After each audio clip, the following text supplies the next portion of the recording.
Welcome to Sinchana YouTube channel. Like ಮಾಡಿ, share ಮಾಡಿ, support ಮಾಡಿ.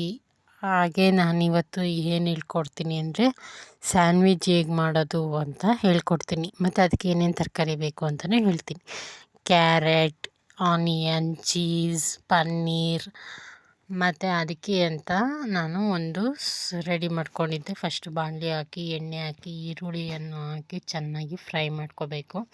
ಅದು ಬ್ರೌನ್ ಕಲರ್ ಬರೋವರೆಗೂ, ಮತ್ತು ಹಸಿ ವಾಸನೆ ಹೋಗೋವರೆಗೂ ಅದನ್ನು ಕೈ ಆಡ್ಕೋಬೇಕು ಚೆನ್ನಾಗಿ. ಅದು ಕೈ ಆಡ್ಕೊಂಡ ನಂತರ ನೆಕ್ಸ್ಟು ಟೊಮೆಟೋನ ಹಾಕ್ಕೋಬೇಕು. ಇದೇ ಹಾಕ್ಕೋಬೇಕಂತ ಇಲ್ಲ, ನಿಮಗೆ ಯಾವುದು ಇಷ್ಟನೋ ಅದು ಹಾಕ್ಕೊಳ್ಳಿ. ಆದರೆ ಇದೆಲ್ಲ ಸ್ವಲ್ಪ ಟೇಸ್ಟ್ ಚೆನ್ನಾಗಿ ಕೊಡುತ್ತೆ. ಟೊಮೆಟೋನ ಹಾಕ್ಕೊಂಡು ಟೊಮೆಟೋನ ಸ್ವಲ್ಪ ಸಾಫ್ಟಿ ಆಗಬೇಕು. ಅಲ್ಲಿ ತನಕ ಚೆನ್ನಾಗಿ ಫ್ರೈ ಮಾಡ್ಕೋಬೇಕು. ಅದು ಫ್ರೈ ಆಗ್ತಾ ಇದ್ದಂಗೆ ನೆಕ್ಸ್ಟ್ ಕ್ಯಾರೆಟ್ನ ನೀವು ಹೆಚ್ಕೋಬಾರ್ದು, ತುರ್ಕೋಬೇಕು. ಹೆಚ್ಕೊಂಡಾಗ ಸ್ವಲ್ಪ ಚೆನ್ನಾಗಿರುತ್ತೆ. ತುರ್ಕೊಂಡ್ರೆ ತುಂಬ ಚೆನ್ನಾಗಿ ಬರುತ್ತೆ. ಅದು ಹೆಚ್ಕೊಂಡ್ರೆ ಬರೀ ಬಾಯಿಗೆ ಅದೊಂದೇ ಥರ ಇದಾಗಿ ಸಿಗುತ್ತೆ. ಅದಕ್ಕೋಸ್ಕರ ನಾನು ಚೆನ್ನಾಗಿ ತುರಿದು ಆ ಕ್ಯಾರೆಟ್ನ ಚೆನ್ನಾಗಿ ಫ್ರೈ ಮಾಡ್ತಾಯಿದ್ದೀವಿ. ಕ್ಯಾರೆಟ್ ಚೆನ್ನಾಗಿ ಫ್ರೈ ಆಗಬೇಕು, ಅದ್ರದ್ದು ಹಸಿ ವಾಸನೆ ಹೋಗಬೇಕು. ಅದು ಹಸಿ ವಾಸನೆ ಹೋದ ನಂತರ ಚೆನ್ನಾಗಿ ಅದನ್ನು ಫ್ರೈ ಮಾಡಿಕೊಂಡು ಅದ್ರ ಹಸಿ ವಾಸನೆ ಹೋಗಿ ಎಲ್ಲ ನೀಟಾಗಿ ಇದಾದಮೇಲೆ ಕಾರ್ನ್ ಮತ್ತು ಕೋಸು ಎರಡನ್ನೂ ನೀಟಾಗಿ ಜೋಳ ಮತ್ತು ಕೋಸನ್ನ ಫಸ್ಟೇ ಸ್ವಲ್ಪ ಜೋಳನ ಬೇಯಿಸ್ಕೊಂಡಿದ್ವಿ ಚೆನ್ನಾಗಿ. ಅದು ಬೆಂದಾದಮೇಲೆ ಆಮೇಲೆ ತಿರ್ಗಾ ಕೋಸು, ಜೋಳ ಎರಡನ್ನೂ ನೀಟಾಗಿ ಕ್ಯಾರೆಟ್ ಜೊತೆ ಫ್ರೈ ಮಾಡ್ಕೋಬೇಕು. ಕ್ಯಾರೆಟ್ ಜೊತೆ ಫ್ರೈ ಮಾಡ್ಕೊಂಡಾದಮೇಲೆ ಎಲ್ಲ ಚೆನ್ನಾಗಿ ಫ್ರೈ ಆಗಬೇಕು ತರಕಾರಿ ಜೊತೆನೇ. ಪನ್ನೀರನ್ನ ಚೆನ್ನಾಗಿ ಸಣ್ಣಕ್ಕೆ ಹೆಚ್ಚಿ ಫ್ರೈ ಮಾಡ್ಕೊಂಡು, ಇದು ಏನಂದರೆ ಎಲ್ಲ ಸಾಸ್ಗಳು ಹಾಕಿ ಸ್ವಲ್ಪ ಅದಕ್ಕೆ ಚಿಲ್ಲಿ ಪೌಡರ್, ಗರಂ ಮಸಾಲ ಎಲ್ಲ ಹಾಕಿ ಒಟ್ಟಿಗೆ ನೀರು ಹಾಕಿ ಮಿಕ್ಸ್ ಮಾಡಿ ಇಟ್ಕೊಂಡಿರೋ ಅದು ಒಂದು. ಇದನ್ನು ಮಿಕ್ಸ್ ಮಾಡಬೇಕು. ಇದು ಹಸಿ ವಾಸನೆ ಹೋಗಬೇಕು. ಇದು ಹಸಿ ವಾಸನೆ ಹೋದ ನಂತರ ಸ್ವಲ್ಪ ಉಪ್ಪು, ರುಚಿಗೆ ಎಷ್ಟು ಬೇಕೋ ಅಷ್ಟು ಉಪ್ಪು ಹಾಕ್ಕೋಬೇಕು. ನಂತರ ಚೆನ್ನಾಗಿ ಫ್ರೈ ಮಾಡಿ ಸ್ವಲ್ಪ ಹೊತ್ತು ಬಿಡಬೇಕು.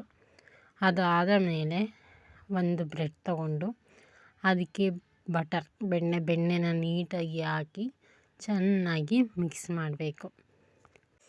ಚೆನ್ನಾಗಿ ಮಿಕ್ಸ್ ಮಾಡಿ ಎಲ್ಲ ಕಡೆ ಫುಲ್ ಹಾಕಬೇಕು. ಅಲ್ಲಿಂದ ನಾನು ತೋರಿಸಿದ್ನಲ್ಲ ಅದರೊಳಗಡೆ ಹಾಕ್ತಾ ಇರೋದು.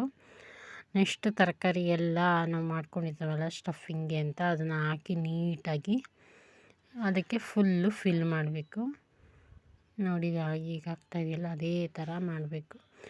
ಇನ್ನೂ ಒಂದು ಪೀಸ್ ಬ್ರೆಡ್ನ ಇದ್ರ ಮೇಲೆ ಹಾಕಬೇಕು. ಸೇಮ್ ಬೆಣ್ಣೆ ಹಾಕಿ ಅದರ ಮೇಲೆ ನೀಟಾಗಿ ಹಾಕಬೇಕು.